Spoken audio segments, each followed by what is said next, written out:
You're listening to the ESO Network, your station for all things geek.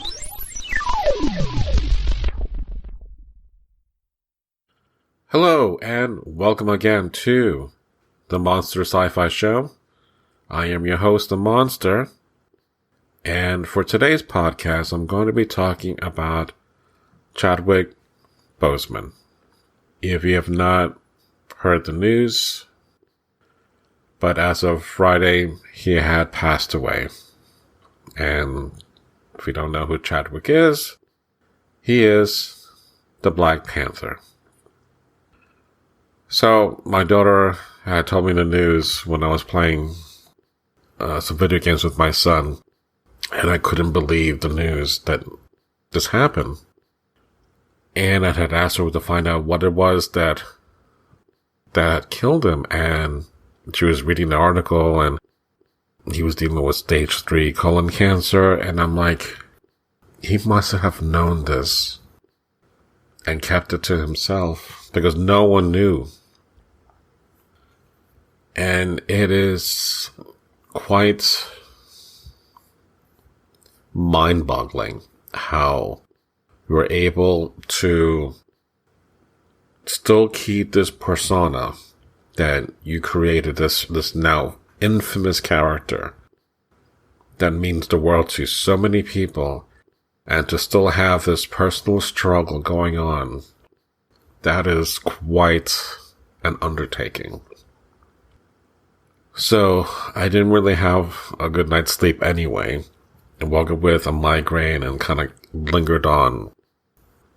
So I got to go home early, and I slept a lot. And I got up around just before 6 o'clock. I'm like, I just need to do something, and this is one of them. I was planning to do this anyway yesterday, but I was just not there. So, as I'm making myself some breakfast and let the cats out and just kind of let them be out of the house, because if I'm recording, they're going to be jumping all over the laptop and all that. But I'm watching the sun come up as I'm working on my notes and gathering clips that I'm going to be playing in a moment. And it's even more heartbreaking to reveal the things that he did while he was still alive. But let me just put that aside for now. So aside from being the Black Panther, we first saw Chadwick's performance in Captain America: Civil War. He went on to do his own Black Panther movie. And of course, he was in the Avengers Infinity War, as well as coming back in Avengers Endgame. There are other movies that he has done, so it's not as if it's all Black Panther. But that's the kind of movie that stands out for a lot of people, and I love that. I remember when the movie came out, and it was around Halloween that kids started to dress up as Black Panther. And I remember distinctly when I was working at the library at a different branch that I'm at right now, there was a white kid dressed up as the Black Panther. And I kind of took aback about that image, but I'm like, no, that's appropriate. You should want to be the Black Panther, or you should want to be a Wonder Woman. Your actions and deeds make you that hero, and that's what defines you, not by your skin color or even your gender. I saw that impact immediately, and I remember feeling, having watched Black Panther compared to everything else that the MCU put out, what a beautiful canvas that movie painted. And it goes back to seeing someone who is not of you on that big screen, and realizing that when you hear, that could be me, that's the way it needs to be. We need to have that representation on the big screen. And granted, you may not be culturally connected to a character that doesn't look like you or act like you, or is from a different part of the world, but there's still a connection. I mean, we're all human at the very least, right? And at the very best, we want to be a better version of ourselves. So why not live through a character that has superpowers? You know, I would definitely do that. I would like to be a Black Panther too. Putting the Black Panther aside, because again, you know, it's not just one movie that he's done. He's done several movies. The big, I think, breakout moment for him was 42, which I have not seen, so I will get to it, in which he played Jackie Robinson. Harrison Ford was also in that movie. We also had Get On Up, in which he played James Brown. You can start to see there is a trend that he is doing in which he's playing these famous, iconic people throughout history. He played Marshall, in which he played Thurgood Marshall, was the first African-American Supreme Court justice. So, again, a long line of people that he was playing. I have one of his movies checked out since the beginning of the quarantine. I have yet to watch it, which is 21 Bridges. So I'll get to that. He also did a Netflix movie with Spike Lee called The Five Bloods. There was another movie that he had just finished completing as of August last year. It's called Ma Rainey's Black Bottom. This was something that is going to be released on Netflix. There was going to be a preview tomorrow, being Monday, but because of his passing, that has been postponed. So we'll see whenever that happens, but he did co-star with Viola Davis. He was also working on, I believe, on a What If series. I'm not sure exactly to what extent has been recorded. Since it's going to be an animated segment, I don't know what's that storyline or what has been recorded, and we'll see what happens with that. But what took me aback as I was doing some research, and this is going to be part of my display, just being at the library. So as a librarian, one of the things that I was trying to do is trying to gather materials that we have from the Black Panther comic books to the movies to other projects that he had done. There was one that he was planning to do, pronounced Yasuke. I'm probably mispronouncing that, and I do apologize. He was planning to play this real-life person. This is from the 16th century, and he was a samurai of African origins.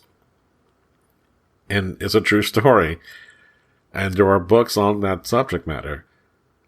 So again, him playing Jackie Robinson, James Brown, Thurgood Marshall, Black Panther, and we have Yasuke.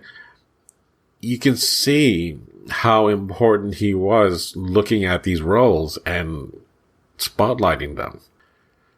But putting that aside, I also started looking at people posting their tributes, their thoughts, their feelings about what Chadwick Boseman had meant to them, as well as Black Panther being an influence in their life.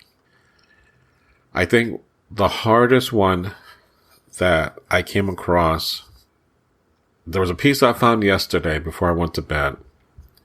Chadwick is talking about these two kids, and toward the latter part of this discussion that he's giving, he starts to choke up. And this morning, by pure chance, I found this message that Chadwick gave to these kids. And when, just again, hearing that message and then playing the one that I found yesterday, you get this understanding that it's heartbreaking, because it affected him a lot more closer, because as he's given this message of hope and encouragement, this was also the same time that he was diagnosed with cancer, but he still kept on going. So I'm going to play that message of him talking to these kids, and then the one right after that. Hey, what's up, Taylor? This is Chadwick Boseman, a.k.a. T'Challa, a.k.a. the Black Panther. Just wanted to give you some love and some positive energy, man. A dear friend of mine was telling me how courageous and how strong you are. So, man, I just wanted to give you a shout-out. Have a wonderful, wonderful holiday weekend. Blessings to you and your family. Thank you, T'Challa, a.k.a. Black Panther.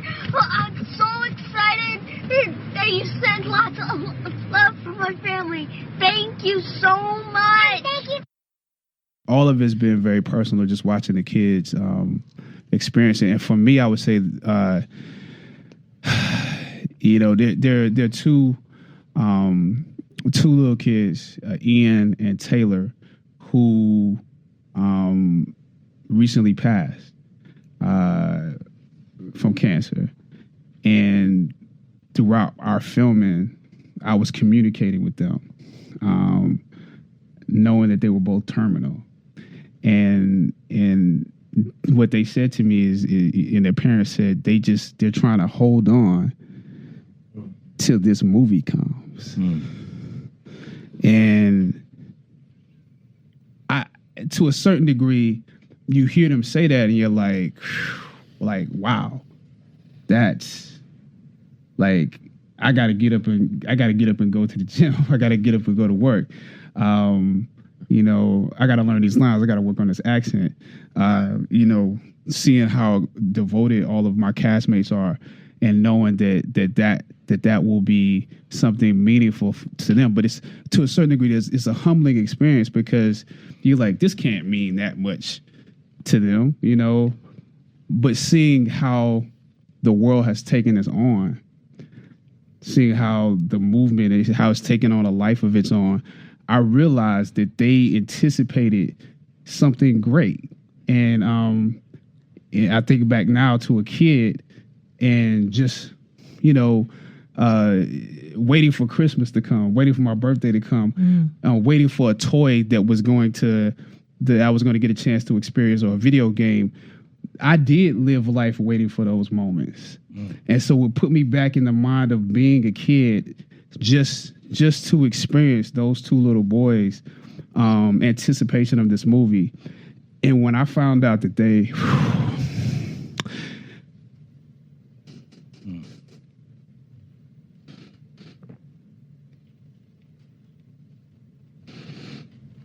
Take your time with it.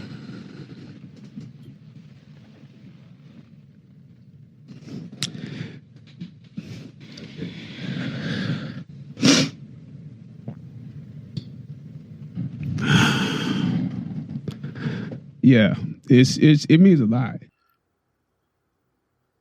So I did not want to play this to make anyone cry or to be sad. But I wanted to spotlight this meaningful exchange that he had with these kids.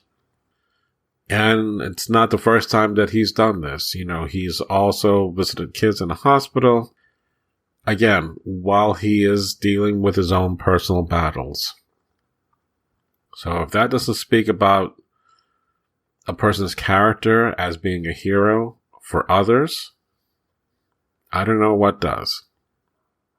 I don't know what else to say, except that whatever you plan to do in your life, whatever you plan to do next week, whatever you plan to do tomorrow, whatever you plan to do today, make sure you take the time to enjoy what we have and not be worried about what we don't have. Life is short, and we're not guaranteed anything more than just what we have right now. So, I don't want to say, live today as if it's your last day on earth. But sometimes it feels like every day is our last day on earth. And I don't want to be pessimistic. So, I really don't have much else to talk about on this podcast. It was just a matter of acknowledgement of someone's accomplishments and their actions that are very noteworthy. And we should all strive to be that good to each other, at the very least. And in this current time and age, where that seems to be in short supply, I'm going to spend my day catching up on watching some Chadwick Boseman movies today and enjoy it. I will be sad, but he will always live on. And that's exactly what we do with all people that we care and we know. So that they will live on as long as we remember. Well, that's it for me. I want to say thank you for listening to me and to the Monster Sci-Fi Show. Wakanda forever. Good night. Check out what's been going on with the Pop Culture Cosmos Show and the PCC Multiverse. You know how Disney kind of like puts films on an assembly line, but you know that when you're getting something from Pixar, because it takes so long to craft, that there's a lot of care put into it. That's the Pop Culture Cosmos Show. And the PCC Multiverse. Playing worldwide on radio 7 days a week, your favorite podcast app, and right here on the ESO Network. This has been a broadcast of the ESO Network. Be part of the crew and help support our shows by donating to our ESO Patreon or by shopping at the TeePublic store, which can all be found at www.esonetwork.com. The ESO Network, your station for all things geek.